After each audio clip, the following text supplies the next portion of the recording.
sa akin. Meron pa sana akong isa na lang na ipakikiusap sa'yo. Gusto ko doon ka na sa amin tumira. Basta ang gusto ko kasama na kita doon. Anong ibig sabihin nito? Sinabi ko ba sa'yo na papayag ako? Kung hindi mo sila kayang tanggapin, sama-sama na lang kaming aalis sa bahay na to. Bahala ka! Bahala ka rin kung anong gusto mong gawin. Pero hindi ko matatanggap yung lalaki na yan. Sino may gawa ng gulo dito?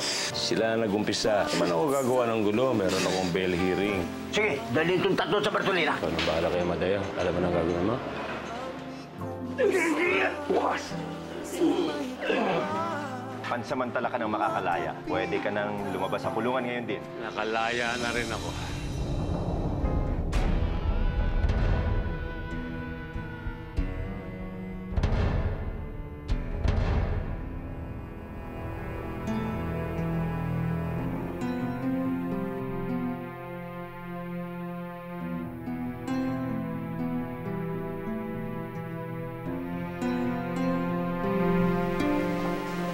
Malapit na, Wesley.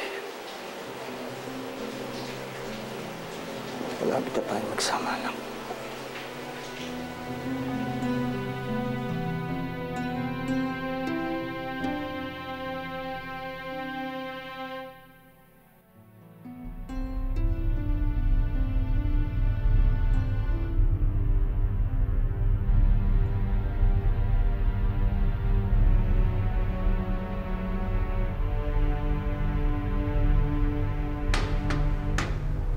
Ano, patay na ba sila? Tagal mo ah.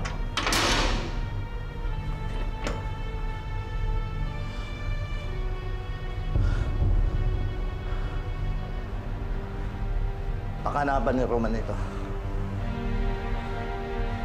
Ah, Opo, sir. Pasensya na po.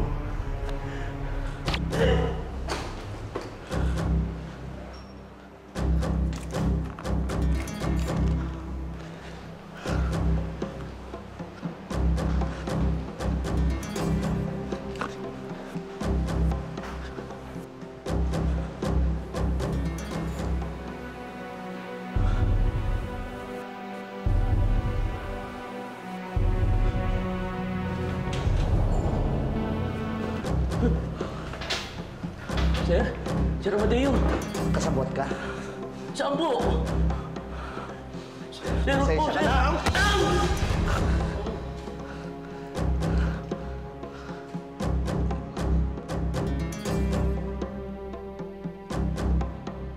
Malaya ka na sa ngayon.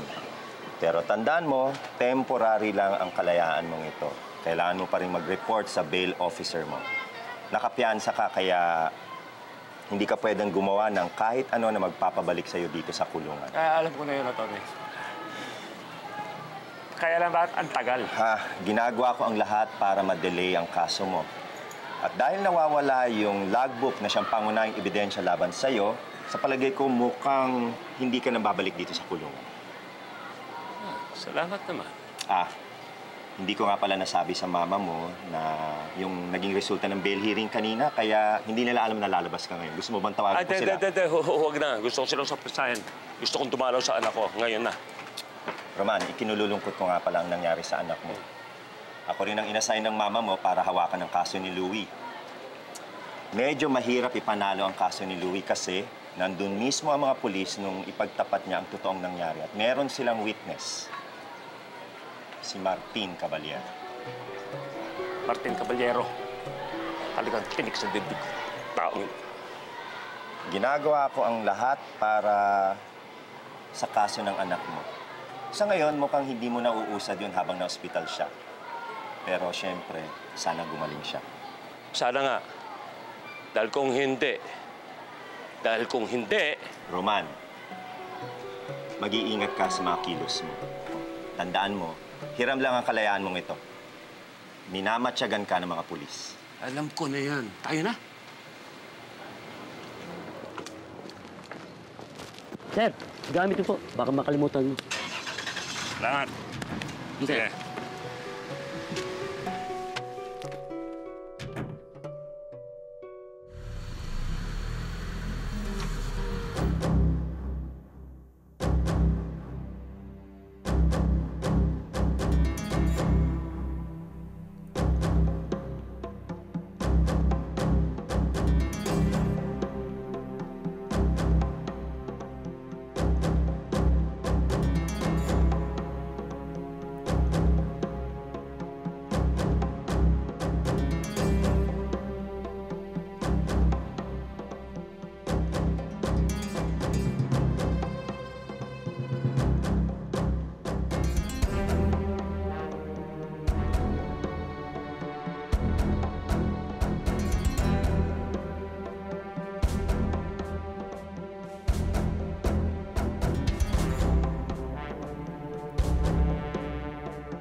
Martin! Martin! Puro na lang Martin! Malaki ang utang na loob natin kay Martin. Baka nakakalimutan na yun. Bakit kasi? Sige, Dad! Ituloy mo! Alam ko naman kung ano sasabihin mo eh. Sana singgalin ko si Martin! Eh di sana si Martin na lang ang anak mo! Alam mo kung ano kaya kong gawin. Alam ko rin na hindi mo kaya gawin talaga. Ang ano? King mabuting ama. Eh kung sinama mo lang ang suplano, hindi ko sana ginawa yun! Wala naman ako ibang hindi pwede paano mo. Mahirap ba yun? Magsisisi kayo. Tama na to, anak. Tama na pagre-rebelde mo. Magayos na tayo. Patawarin mo ako, anak. Kahit na anong kaparusahan tatanggapin ko. Basta ayos lang. Mahal kita, Wes. Kilala ka talaga itong taon to eh. Walang kapatawaran itong ginawa nila kay Wes. Kinuha nila ang buhay ng anak ko. Kukunin ko rin ang buhay nila. Nakakako ko kay Wes. Papatayin ko pati kaluluwa ng mga Silvestre. Anak ka nagtungo dito sa buong paradiso. Sir Amadeo, pwede ko yung makausap. Bakit? Pipigilan niyo ako? Sir Amadeo, maraming tao mapahamak. Walang salita ang makakaapula sa galit ko sa pagkamatay ni Wesley Martin. Hindi mo ba naiintindihan yon?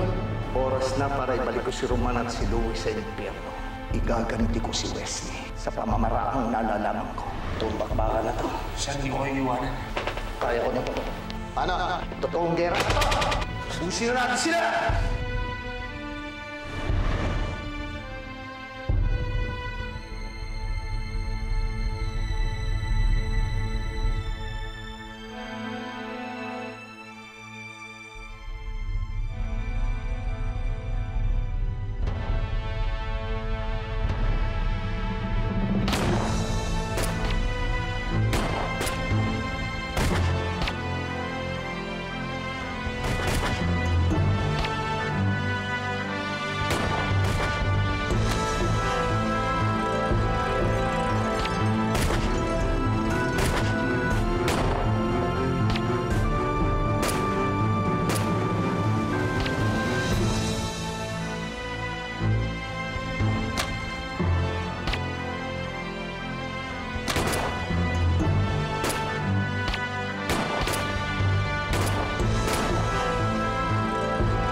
Nakapunta na po ako rito, Nay.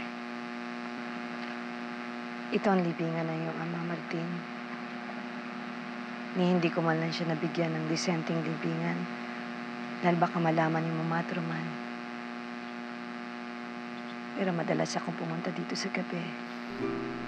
Kapag tulog na ang mga tao sa rancho.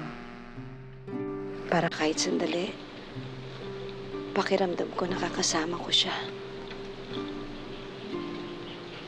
Minahal ko siya, Martin.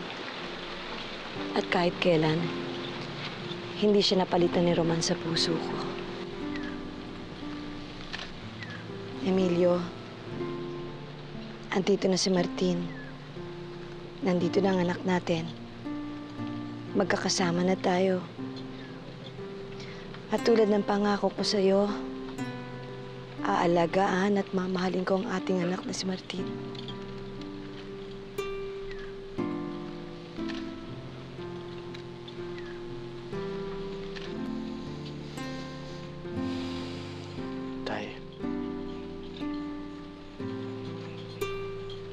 Nalulungkot po ako na hindi tayo nabigyan ng pagkakataon na makilala ang isa't isa. Pero, masayang-masaya na po ako ngayon na nandito na po si Inay sa tabi ko. Huwag po kayo mag-alala, Tay. Gagawin ko ang lahat para hindi na kami magkahiwalay pa.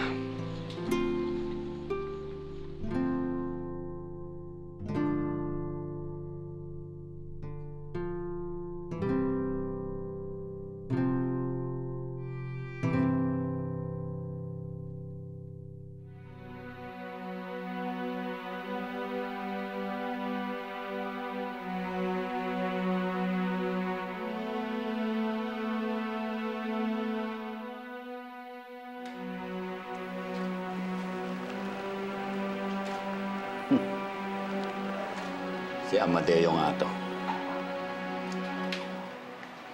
Sabi mo, huwag ilabas. Huwag ipakita sa media. O yan. Ano ba talaga nangyayari dito, Warden? Tumatakas eh. Hinabol ng mga bata ko. Lumaban. Matindi nga itong abadayan na ito eh. Nakakanapa yung 5 bata ko. Wala bang kinalaman dito si Roman Valencia? Wala.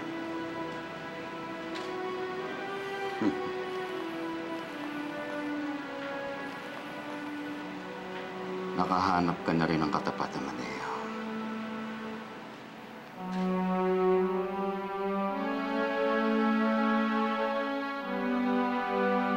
Lolo Tino!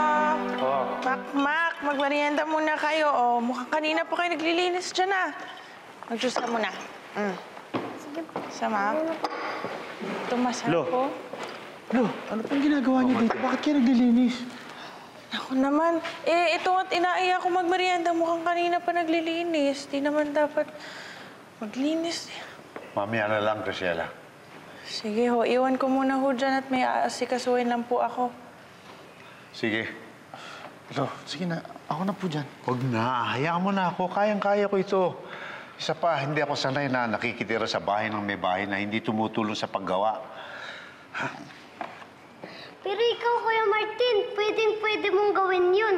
Kasi anak ka ng may-ari ng mansyon eh. Anong gusto mo itawag namin sa'yo? Don Martin?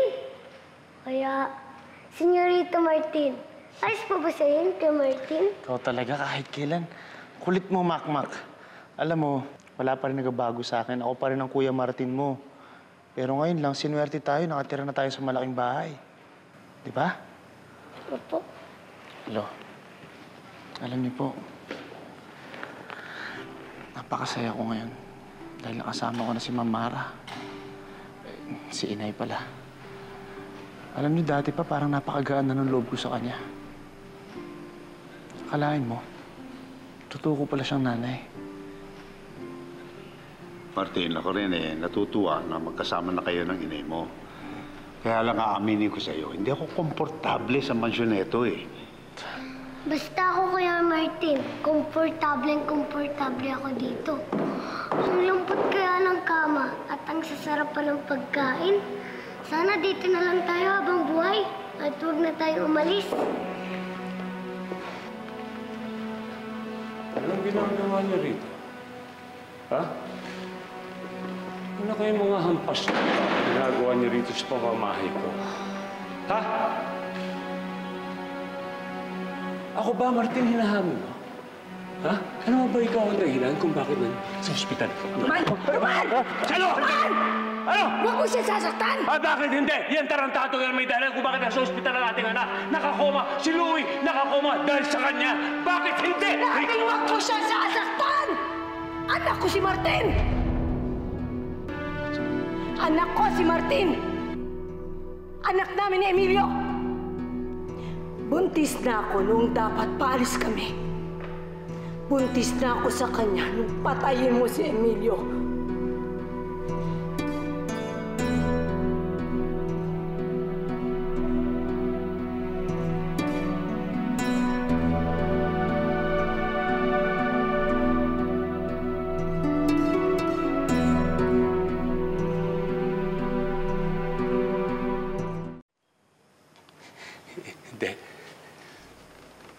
Hindi. Hindi totoo yung sinasabi mo. Totoo yun! Hindi totoo yung sinasabi. Totoo yun! Hindi! Hindi pwedeng totoo sa'yo! Hindi pwede! Totoo! Hindi pwede! Hindi ako mamay! yan?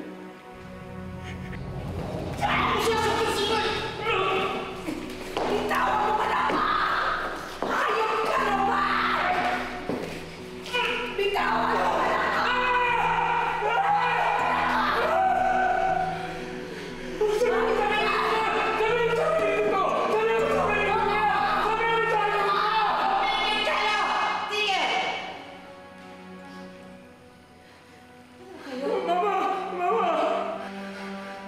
Sinabi ng tumigil kayo eh! Tumigil kayo eh!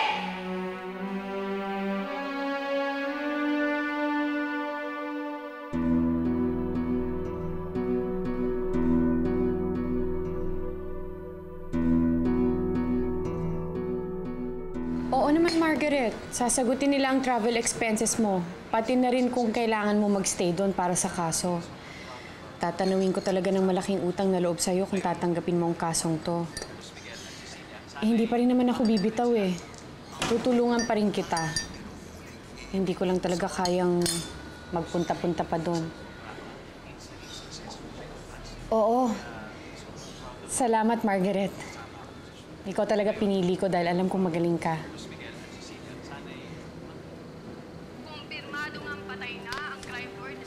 Margaret, sandali lang Wala pa statement sa Sandali. ngayon mula sa kulungan kung ano talaga ang nangyari. Pero base sa mga nakakalap natin ng mga unofficial reports, ay nagtangkang tumakas at nanlaban sa mga jail guard si Mr. Perez. Ito si Shorty. Margaret, mukhang hindi ko na kailangan ng tulong mo. Wala na siya. Patay na si Sir Amadeo Perez. Alam ninyo to, Mama. Alam ninyo buntis si Mara nung umalis siya noon. Alam ninyo? Oo, aaminin ko, alam ko. Pero anong gusto mong gawin ko, Roman? Nahayaan ko na patayin mo ang aking anak. Kapag natuklasan mo na siya'y buntis at hindi ikaw ang ama, ina pa rin ako, Roman. Linoko ninyo ako, Mama. Kayong dalawa, linoko ninyo ako! Paano magagawa yun? Gusto kong ipalaglag ang bata noon. Pero hindi pumayag si Mara. Naisip ko na baka meron siyang gawin para buhayin niya yung bata sa kanyang sinapupunan. Natakot ako baka iwanan ka at pati ang aking apo kunin niya. Kaya pumayag ako pero meron kaming kasunduan. Sa oras na isilang niya yung bata, kukunin ko. At hindi na niya ito makikita kahit kailan. Pero Mama, bakit kailangan pa si Martin ang naging batang yon? Bakit siya yung batang yon? Bakit si Martin pa? Ang buong akala ko, patay yung bata. Nakita mismo ng sarili kong mga mata. Ang hindi ko alam, kambal ang kanyang isinilang. At itinakas kaagad ni Tino na siya rin ang nagpalaki dito. Si Florentino? Yung hayop na matatang yun? Eh matagal na tayong ginagago nun Tino? Nangyari nang nangyari, Roman. Wala na tayong magagawa. Nasa kanya na yung kanyang bastardong anak. Pero Ma, bakit kinakailangan pumayag pa kayo na patira rito yung Martin na yan? Eh lahat ko lang ang magmumukhang tanga niyan eh. Matigas ng ulo ni Mara. Hindi ko na siya mapapasunod gaya ng dati. Alam ko na hindi na siya hihiwalay sa kanyang bastardong anak, kaya pumayag na rin ako. Ayaw ko rin na mawala sa akin ang anak ko. Paano naman ako? Anong gusto niyo? Pumayag na lang ako? Tatanggapin ko na lang ang anak ni Mara sa ibang lalaki? Huwag naman! Hindi ako papayag! Mama, hindi ako papayag! Hindi ako papayag! Pues, kung ganon, pwede ka nang umalis sa aking pamamahay.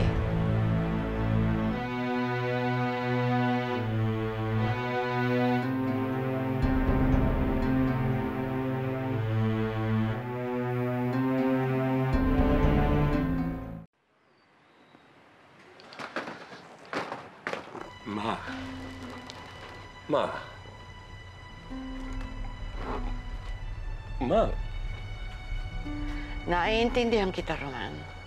Pero sana intindihin mo rin ako. Hindi ikaw ang pipiliin ko. Higit pa sa aking anak.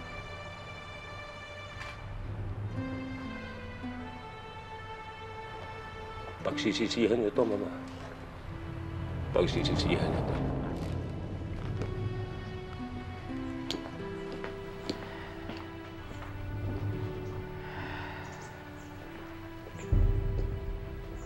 Senyora, nasisiguro ko ho gaganti si Sir Roman. Doblehin ninyo ang security dito sa buong rancho. Sabihin mo dyan sa mga tao mo, huwag na huwag papasukin dito si Roman. Ayos ka lang ba? Ayos lang. Pasalamat siyang Sir Roman na yan, maliit pa ako. Hindi, baka binanatan ko siya ng ganito. Sa mukha yun, tapos ganito. At siya naman yun. Si Roman na yan. Tama ka na, Mac, ha? Hindi naman eh. Sinasabi ko na nga ba eh. Kinakabahan ako sa pagtira namin dito sa bahay na ito. Sa palagay ko, hindi ito ang pinakamabuti para sa iyo, Martin. Tay, hindi po aalis si Martin dito. Ikaw ang bahala. Ikaw ang ina, Mara. Teka na, Mac. Doon tayo sa labas.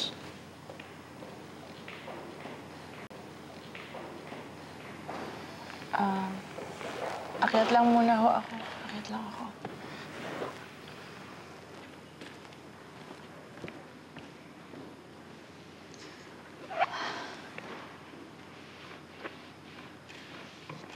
Martin, pasensya ka na, ha?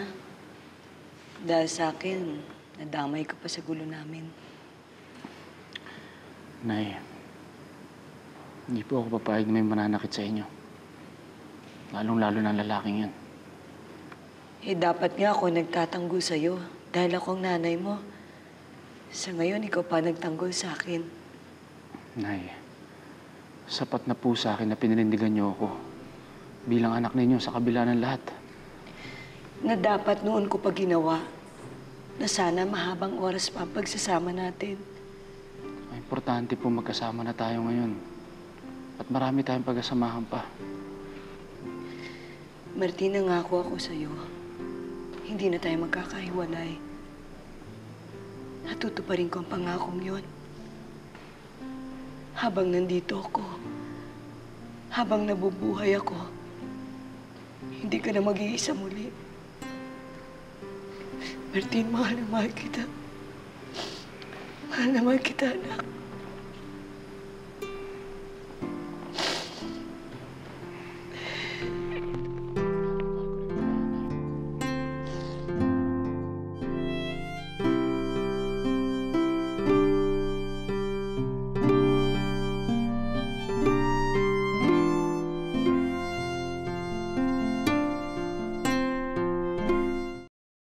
Anong ginagawa niyo rito? Binabantay niyo yung anak ko, hindi niyo ba nakikita, hindi man lang makabangon? Pasensya na po, sir. Napag-utusan lang. Kung maaari lang sana, doon muna kayo sa labas. Gusto ko makasama ang anak ko. Maaari ba yun? Sige, sir.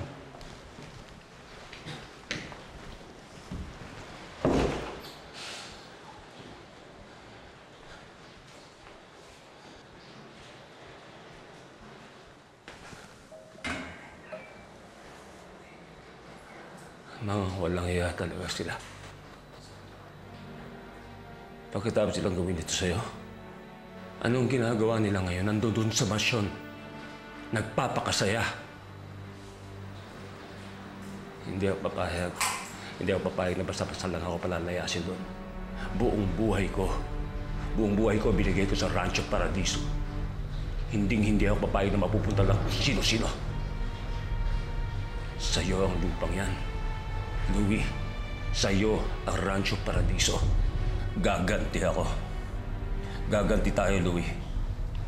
Gaganti ako kina Mara Soledad sa mga panlolokong ginawa nila sa akin. Gaganti kita kay Martin. Sa hayop na Martin na yan, Louie. Pangako yan.